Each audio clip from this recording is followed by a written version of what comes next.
Fala meus amigos, estamos começando aqui mais um vídeo do canal, que é mais um vídeo especial aqui para o final de semana, para a gente ampliar, continuar a reflexão do vídeo de ontem, né?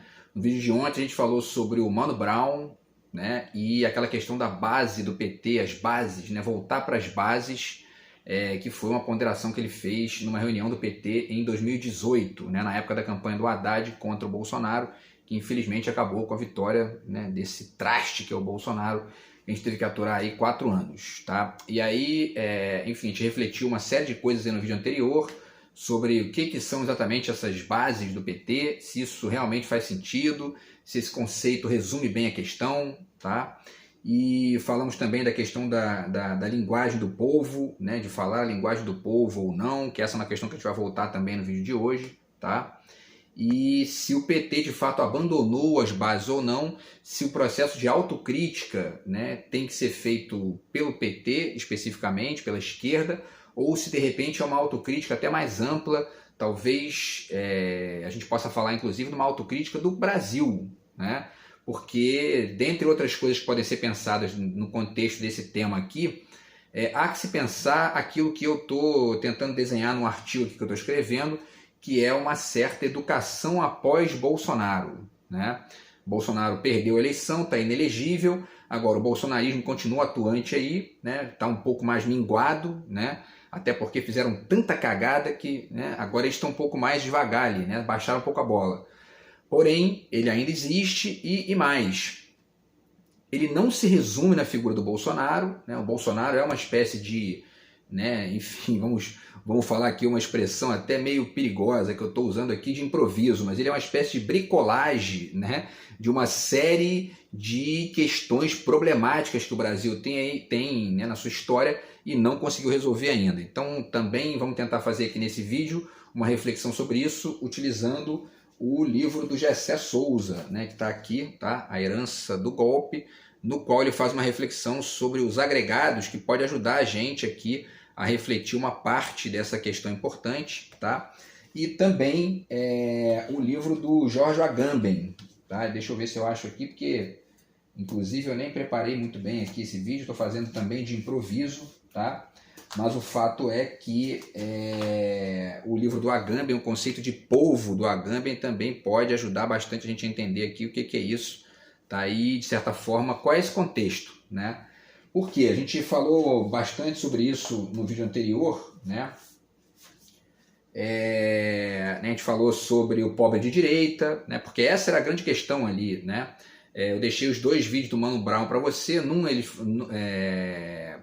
na descrição do vídeo anterior, né? Num desses vídeos o Mano Brown fala sobre as bases do PT, que o PT teria perdido as bases, né? E no outro ele fala sobre o pobre de direita, né? Que é um vídeo que ele comenta o Tim Maia lá e fala dessa questão de que o pobre, de certa forma, adere ao discurso daquele que vai prejudicá-lo depois. E aonde estão as bases disso? Vocês vão ver que o Gessé Souza ajuda a entender bastante uma parte significativa disso aí, e a gente ainda tenta contribuir com outros elementos aqui, tá? De outras ponderações, tá? Então, uma parte importante, né, antes da gente falar da origem, né, e de pensar essa origem da adesão do pobre ao discurso da direita, que só amplia a pobreza e, portanto, prejudica a maioria desses mesmos pobres e da própria classe média que apoia, né, o projeto da direita, que quase que exclusivamente funciona a favor dos ricos, dos rentistas, dos mega milionários e tudo mais. Antes disso, a gente tem que pensar o seguinte, que eu acho inclusive importante de ponderar em relação a essa questão que o Mano Brown levantou das bases do PT. Será que é o PT, de fato, que tem que fazer uma autocrítica, né? Essa autocrítica tem que vir do PT, da esquerda, ou ela tem que vir do Brasil? Por que eu estou dizendo isso? Vamos lá. Eu já falei também no vídeo anterior da questão da frente ampla, né? Que foi a forma que o Lula leu esse cenário que a gente está vivendo, né? Ele percebeu que não tinha outra saída senão tentar compor com algumas pessoas ali questionáveis, como era o caso da Simone Tebet, porque do ponto de vista da esquerda ela, enfim, votou a favor do golpe contra Dilma, que hoje a gente sabe que foi golpe, né? Mas enfim, ela se deslocou ali para uma posição favorável ao Lula, entendeu o risco do Bolsonaro, o absurdo que foi o Bolsonaro, mesmo com uma agenda econômica mais parecida com a dela, né? E apoiou o Lula e hoje está fazendo um trabalho muito bacana lá no Ministério do Planejamento. Agora, tem outras figuras ali que, enfim, foram, né, acabaram sendo conectadas e que são figuras muito mais problemáticas do que a Simone Tebet, né? Enfim, o Lula está tendo que compor ali com União Brasil, com gente que inclusive era a base do Bolsonaro, né? Mas por quê? Eu já falei disso num vídeo aqui também. E aí entra uma questão que não tem exatamente a ver com o PT nem com a esquerda. 32 milhões de brasileiros votaram no Lula para presidente e em deputados e senadores da direita. Essas pessoas têm que compreender de maneira ou de outra, né, de uma maneira ou de outra, enfim, a partir do debate, e aí o Wagner Moura também pondera umas questões importantes em relação a isso, quer dizer, o papel do artista, o papel, né, enfim, do debate social. Tem que entender que esse contexto, né, essa composição de você votar no Lula para presidente, num deputado de direita, você está jogando gente para poder prejudicar o Lula ali, né? Se você concorda com o projeto do Lula, se você acha que o Lula está ali, né, tem enfim, que ser o presidente, ele não vai governar sozinho. As pessoas têm que compreender aos pouquinhos aí, isso é parte de um processo de politização de todo mundo, né, que o jogo lá não é só o presidente que resolve. O Congresso está ali para ajudar ou atrapalhar, né, e o Senado também, né, e as câmaras de vereadores também, e as prefeituras também, os governos dos estados também. Então, quer dizer, não adianta você botar o Lula ali, ele, claro que é muito melhor do que o Bolsonaro, evidentemente, mas não basta, né? Porque você colocando o Lula ali e uma quantidade gigantesca de deputados de direita, essa gente vai toda contra o Lula. Vocês veem agora que ele teve que barrar lá, teve que vetar o marco temporal, porque essa gente quer mesmo é ferrar os indígenas, não estão nem aí para eles. Eles querem dinheiro, né? Enfim, então aí você vota no Lula para presidente, bota um deputado do União Brasil, quer dizer, né? Então, enfim, mas aí para além disso, tá? Existe um fator que é o aleatório. E isso também é parte de entender que a culpa não está na esquerda, porque senão a esquerda fica se autoculpando o tempo todo, se autoflagelando, como se ela não estivesse atingindo uma certa fatia do povo que precisa ser atingida, né? Então, assim, esse fator aleatório, tá? Ele se configura, por exemplo, né? O povo se identifica mais com o Lula do que com o Haddad. Isso é um fato, né? Essa categoria povo aí, de alguma maneira, ou por algum motivo ou por outro, se identificam mais com o Lula do que com o Haddad. E nessa eleição de 2018, que o Mano Brown menciona no discurso dele lá, que ele está lá naquele âmbito, né? E ele não tinha nem obrigação de entender isso, porque ele estava ali no... né? A gente não tinha obrigação de entender isso, porque a gente estava no meio do furacão. Mas hoje a gente pode parar e pensar que é o seguinte, o Lula, que seria um cabo eleitoral, né, o melhor cabo eleitoral do Haddad, estava preso. E estava preso não foi o povo que prendeu o Lula, quem prendeu o Lula foi a direita. Quem prendeu o Lula foi um golpe de Estado, né, um sujeito vendido, que é o juiz Moro, que era o ex-juiz Moro, né, e todo um contexto que hoje a gente sabe que era um golpe. Então, quer dizer, né, será que o problema foi o PT se afastar das bases? E que base é essa, né? Para além disso, tá? Esse problema do Haddad é parecido com o problema do Ciro Gomes também, né? O povão não costuma se identificar muito com o discurso acadêmico, né? Com o discurso filosófico mais amplo, porque o Brasil é um país difícil, um país que não tem uma história de contato com a educação, né? E o Gessé Souza fala disso também, desse contato com a escravidão, né? Com uma lógica, enfim, né? E para além de tudo isso, existe uma série de ressentimentos em relação a isso também, em grande maioria do povo brasileiro. O Luiz Costa Lima tem um livro interessante sobre isso, que ele fala sobre como produzir teoria, né, num país periférico. Isso é muito difícil, né? E a fala do Ciro Gomes e a fala do Haddad, o Haddad é um acadêmico também, tem livros publicados sobre filosofia, professor de filosofia. O Ciro também é professor, o Ciro também tem um discurso acadêmico. E isso chega na cabeça do povão muito com uma imagem muito problemática, né? É difícil ali. E aí isso significa que a gente tem que, né, evitar isso? Não, longe disso. Pelo contrário, a gente tem que continuar apostando nisso, né? Agora, tem que tentar achar uma mescla com a linguagem popular, com a linguagem mais, né, enfim, informal, que é uma coisa que, por exemplo, o André Janones faz. né? Ele está fazendo ali um papel bacana de tentar chamar atenção ali para certas coisas a partir de uma linguagem mais popular. Então é legal tentar mesclar essas coisas, coisa que o Lula faz razoavelmente, porque o Lula não tem um discurso acadêmico, mas também não é, né, tá longe de ser um cara que não valoriza ali a pesquisa, que não valoriza o projeto, né, que é uma coisa muito importante. Então, o Lula é um cara politizado, né? Então, enfim, né, vocês veem que esses aspectos aleatórios são problemáticos, então não dá para ficar se culpando, né, porque não atingiu uma base que inclusive o Bolsonaro atingiu. E aí também há de se pensar, como eu já falei também no vídeo anterior, né, ó, que base é essa, né, que apoiou o Bolsonaro? Essa base está, né? Porque se a gente cai nessa de achar que, ó, isso, a vontade do povo é a vontade de Deus, né, a gente acaba não enxergando a alienação de pessoas que votam naquele que vai prejudicá-las, né? Ou tem muita gente que votou na direita porque não tem a menor noção do contexto, confunde as estruturas, acha que a presidência da República é responsável pelas escolas públicas, né, do bairro. Quer dizer, tem muita gente que não tem a menor noção dessas coisas. Agora, tem outras que de fato se identificaram com o Bolsonaro, por quê? Né, por uma via que não é a via da economia. Essa é a questão que o Gessé Souza pondera aqui, que eu acho importante, né, a gente falar agora, tá? E aí, essa é a questão do vídeo, né? Quer dizer, de onde vem essa identificação, né? Ela nasce de onde? Ele vai começar a responder aqui, a gente vai acompanhando, tá? Tá mais uma vez aqui a herança do golpe, certo? Do Gessé Souza, tá? E aí repito aqui também, né? Se não der para falar tudo no vídeo de hoje, a gente continua no próximo vídeo, faz mais um também, que é um assunto interessante com várias ramificações aqui, tá? Eu quero falar também da fala do Wagner Moura, enfim. E aí, pessoal, vamos lá então, na página 143, tá? Que está o capítulo dele aqui, que ele fala da sociologia do agregado. E aí, essa ideia do agregado dele, eu acho que responde uma parte importante aqui dessa questão levantada pelo Mano Brown e pelo Wagner Moura, tá? Ele começa dizendo, né, que os latifundiários do agronegócio e o pessoal do capital financeiro apoiaram o Bolsonaro, isso já era esperado, né? Eles ganham dinheiro, né, com isso.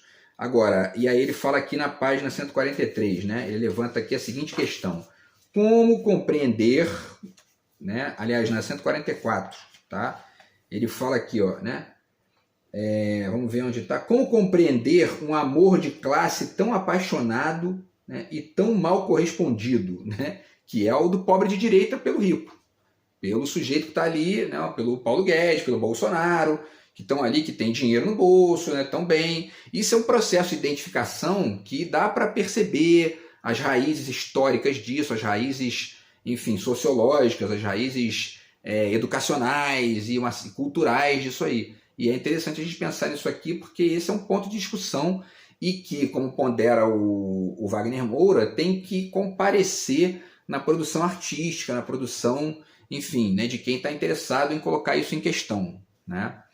E aí o Gessé Souza continua, tá? Ele vai falando da sociologia do agregado, né? Que essa é uma questão importante. Aí ele fala, 144, né? Uma classe média que jamais foi revolucionária ou independente, como foram em vários períodos históricos as camadas médias na Europa e nos Estados Unidos. De onde vem, afinal, o extraordinário conservadorismo da esmagadora maioria da classe média brasileira? E aí ele começa a falar do agregado, que essa é a resposta que ele dá, tá? Então, ele vai falando, né, que é importante entender as origens da questão, né, e diz que a mudança social efetiva só acontece quando um processo de aprendizado da sociedade é realizado, permitindo que a orientação inicial seja refeita e criticada, tornando possível outra direção e outro conteúdo em relação à escolha original. Porque isso também tem a ver com aquela questão dos refugiados, né, que eu falei aqui mais recentemente. Antes da gente chegar nesse nível que o Agamben quer lá, a gente tem que tentar entender o que a gente é como país. E a gente ainda não entendeu isso. Tanto não entendeu que 32 milhões de pessoas votam no Lula para presidente e botam um deputado de direita para poder atrapalhar o cara ali, né? Certo? Quer dizer, a mesma coisa que você monta um time para jogar uma Copa do Mundo, né? E aí você coloca um sujeito lá, bota um argentino lá para poder ficar ali jogando na nossa seleção, infiltrado contra a Argentina. Quer dizer, aliás, não, né? Bota metade do time de argentinos. Já vai chegar no jogo com a Argentina, eles vão entregar o jogo, né? Então, quer dizer, se você não entende esse processo, você comete o mesmo erro 500 vezes, se ferra, passa 4 anos pagando tudo mais caro por culpa desses, né, enfim, desses pilantras, e a gente não melhora esse contexto aí, tá? Então, pessoal, continuando, né? Ele fala aqui na 145, ele vai falando, é precisamente o que acontece com o comportamento da classe média brasileira. Ela parece ser vítima de uma compulsão à repetição, sem aprendizado nem compreensão dos seus interesses próprios, se identificando inteiramente com os interesses do seu patrão e algoz, a elite de proprietários no campo e na cidade, tá? E aí eu acho importante esclarecer uma certa questão que eu acho que falta dizer aqui, né? Que ele diz que a gente, né, que a classe média vive uma compulsão à repetição, sem aprendizado e nem compreensão dos seus interesses próprios. Eu acho que tem mais do que isso. Além da falta de compreensão, existe um interesse próprio ali em jogo, que é um interesse outro, né, que não um interesse político. E isso é importante entender para poder ir desenhando as causas disso aqui, para chegar na questão autocrítica, né, ou num patamar autocrítico disso aí, né? Por quê? Porque essas pessoas, elas não estão ali sem interesse próprio, né? Elas têm um interesse. A questão é que esse interesse é mediado por uma identificação com o rico e com o político de direita e com a fala da direita, com esse proto-moralismo de corrupção, com a antipolítica da crítica sistemática ao Estado, né, que a direita faz e que se aproveita da própria presença dela lá sucateando os serviços públicos para poder retroalimentar isso. Quer dizer, tudo isso chega na cabeça dessa pessoa lá de classe média como um elemento que vai alimentando, né, essa meio que desesperança que acaba fazendo votar em qualquer um, né? E geralmente o qualquer um é o cara da direita, né? Por quê? Porque o Bolsonaro ele ganhou espaço, né, no jogo político brasileiro. Ele é uma farsa, mas a superfície a máscara da farsa é o outsider, é o cara que nega tudo, é o porra louca que chega ali dizendo que tá tudo uma bosta, né?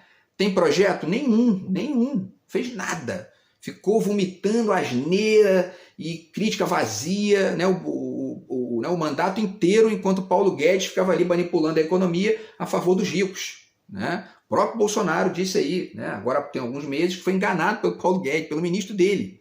Bolsonaro não tem projeto, Bolsonaro é um analfabeto político, né?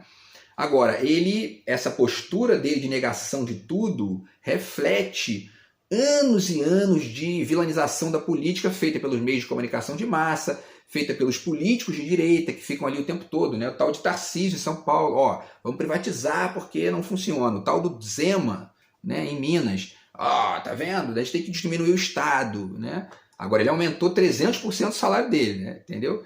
Então, quer dizer, né, por que isso chega na cabeça do pobre de direita? Não é só porque o pobre de direita, né? E aí o Gessé Souza continua refletindo a questão do agregado, né? Ele diz uma coisa muito importante aqui, ainda na página 145, ele fala: a tradição hegemônica do pensamento brasileiro percebe a tradição ibérica, uma espécie de continuidade entre a cultura portuguesa e a brasileira, desconhecendo o fato óbvio de que a transmissão cultural não se dá pelo sangue, mas sim pelos estímulos de instituições concretas que determinam o comportamento dominante em dada sociedade. A instituição total do Brasil Colônia, que influenciava decisivamente todas as dimensões da vida, era a escravidão, que não existia enquanto tal em Portugal e em lugar nenhum da Europa, né?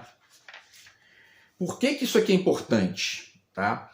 Porque o Gessé Souza vai começar a ponderar, né, vai começar a falar aqui que os escravos que ganharam a sua alforria começaram a construir uma nova camada na sociedade brasileira, que é a camada do que ele chama de agregados, né? Que são homens livres, mas sem a constituição de uma cidadania plena, né? E que, portanto, foram sendo cooptados pelos ricos e pelos poderosos da época para poder servir de apoio à manutenção desse poder vertical e violento, né? E autoritário e, ao mesmo tempo, desigual economicamente, né? E aí isso foi se dando em várias medidas, né? Ele fala, por exemplo, de casos em que esses agregados eram convidados, né, para a casa dos ricos e ficavam ali, jantavam e tal, e ao mesmo tempo ficavam sendo, enfim, né, tratados como pessoas superiores pelos escravos que permaneciam ou pelos pobres que estavam sendo ali explorados como domésticos e tal, né? E aí ele chega num ponto muito importante, tá, que ele fala aqui, quer ver? Deixa eu ver aqui onde é que ele está, né? Quer dizer, né, na página 147 ele fala, né, o homem livre passa a ser um agregado do Senhor, né? E a base desse acordo entre o Senhor e seu prolongamento no homem livre, que se transformava, né, então em um agregado da família do Senhor, era um tipo de identificação afetiva que transmitia ao mesmo tempo a ilusão de liberdade individual ao agregado pela oposição em relação ao escravo, e o fazia se sentir pertencente à família do proprietário, né? Então, e aí ele vai falando da questão do reconhecimento, né? E, enfim, ele vai ampliando aqui a reflexão. Eu quero chegar no ponto-chave dele, tá? Vamos ver aqui, né? Onde é que está? Porque ele fala de uma questão que eu acho fundamental, tá? Que é o seguinte, né? A criação dessa lógica de reconhecimento do agregado com o Senhor era uma lógica que só podia acontecer, só se sustentava criando uma lógica de desidentificação desse agregado com o escravo, ou com o pobre, ou com o negro, né? Então, é importante, isso aqui é fundamental. Por quê? Porque ele está mostrando aqui no trabalho dele que essa lógica do agregado, ela constrói uma vivência social na qual o sujeito ele precisa se sentir superior ao escravo, ao pobre, para poder se identificar com o rico, né? Para poder se sentir bem, para poder ser reconhecido pelo rico e para poder ser reconhecido pelos iguais dele que também estão nessa mesma lógica, né? E aí ele vai refletindo e mostrando que isso não constrói cidadania, não constrói, né, enfim, uma sociedade pautada, né, por uma lógica mais democrática, né, no sentido amplo do termo, e vai criando, na verdade, estratificações sociais e, ao mesmo tempo, uma lógica de vingança e revanchismo e uma relação mesmo de preconceito violento, né?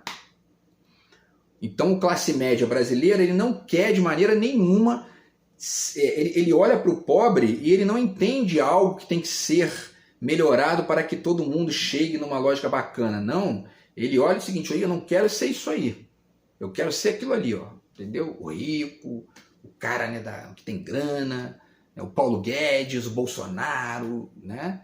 Ele não quer ser o pobre, né? E como aí entra uma questão importante também, que o Gessé Souza nem pondera aqui nesse ponto do texto, mas que é muito importante, porque a esquerda, como tem um projeto ligado ao pobre, ligado, né, à melhoria do pobre, etc., isso está muito presente nas imagens, no marketing, né, e enfim, toda a composição simbólica da esquerda no Brasil. E isso incomoda de maneira evidente essa mentalidade de agregado desse classe média brasileiro. O sujeito que é branco, classe média, tem ali um carrinho, né, enfim, um carro popular, um carro usado, né, e paga prestação e ganha ali 3, 4 mil reais por mês, ele olha a propaganda do PT, a propaganda do Ciro, a propaganda do PSOL e vê pobre ali. Então ele olha e fala, pô, né? Agora, o objetivo da autocrítica é mudar isso? Não, mas é entender que isso tem que ser dialetizado para que a gente possa, inclusive, botar isso em discussão de maneira mais ampla, né?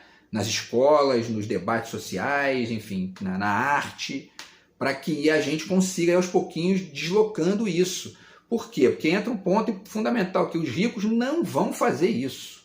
Isso não vai vir dos ricos, né? É perda de tempo esperar que essa gente discuta essas questões, né? Nesse nível aqui, né, de dizer isso, que ó, né, existe esse problema, as pessoas votam num candidato que as prejudica depois.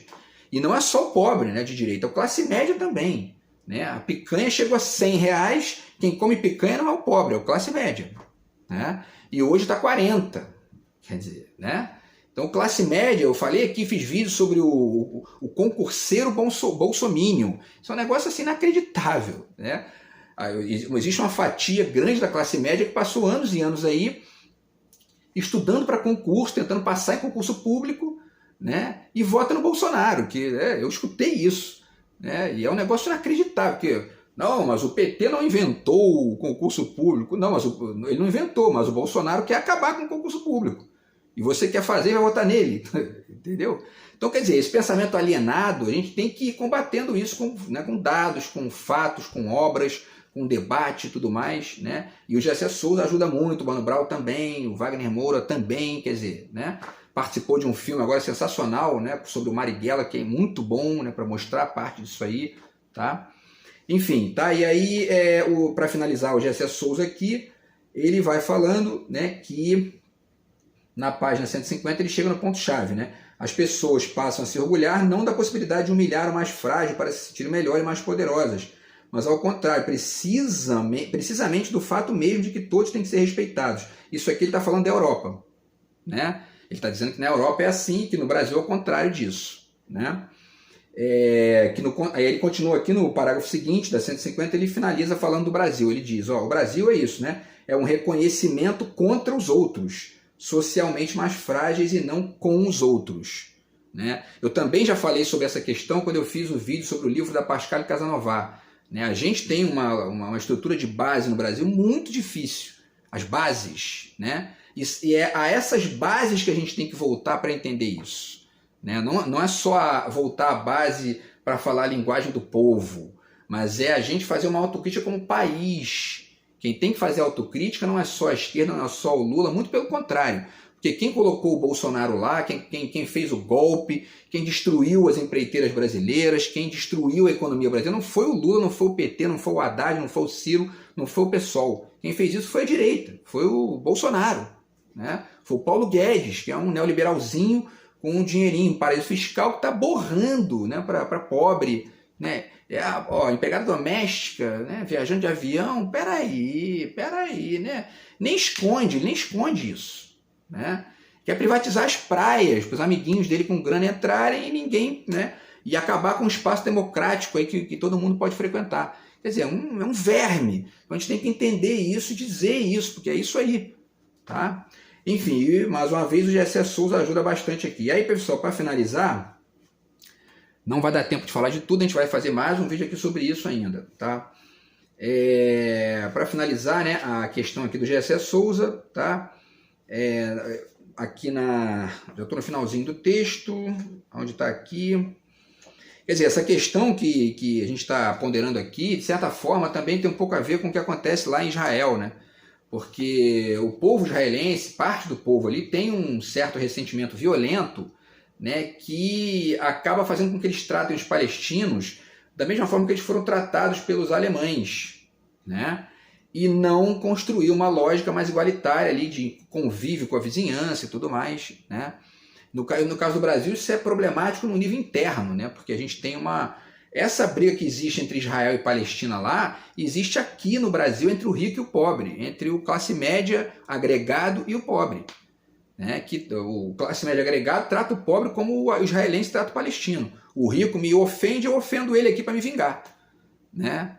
Então, quer dizer, é um negócio que não se sustenta a médio e longo prazo, a gente fica murrinhando como país por culpa dessa lógica idiota e que no limite gera vermes assim, num nível incomensurável, como é o Bolsonaro, como é o Paulo Guedes, né? Que foram esses débeis mentais, esses retardados que governaram o país aí nos últimos 4 anos. Tá? Então, pessoal, e aí para finalizar aqui, tá? O Gessé Souza, e a gente volta no próximo vídeo, tá? Ele alerta que isso faz com que o Brasil acabe ficando, né, uma eterna caricatura, né? Esse país do futuro que nunca chega, né? Porque a gente não consegue resolver essas questões importantes de base aqui, né? E discutir esses temas difíceis que não podem ser discutidos por um candidato em campanha, né? Porque isso fere ali o orgulho do eleitor, do cidadão, mas tem que ser discutido pelo debate público, pela sociedade, enfim, né? Nos espaços que a mídia abre ali, né? E ao mesmo tempo, né, nas escolas e tudo mais, na arte também, tá? Então, pessoal, é isso, tá? A gente volta aí no próximo vídeo para finalizar aqui essa reflexão e chegar na fala do Wagner Moura no conceito de povo, pro Agamben lá, e como isso pode ajudar a gente a finalizar essa reflexão aqui que a gente começou no vídeo anterior, beleza? Então é isso. Amanhã a gente continua esse papo aqui, valeu, grande abraço, tamo junto, fui.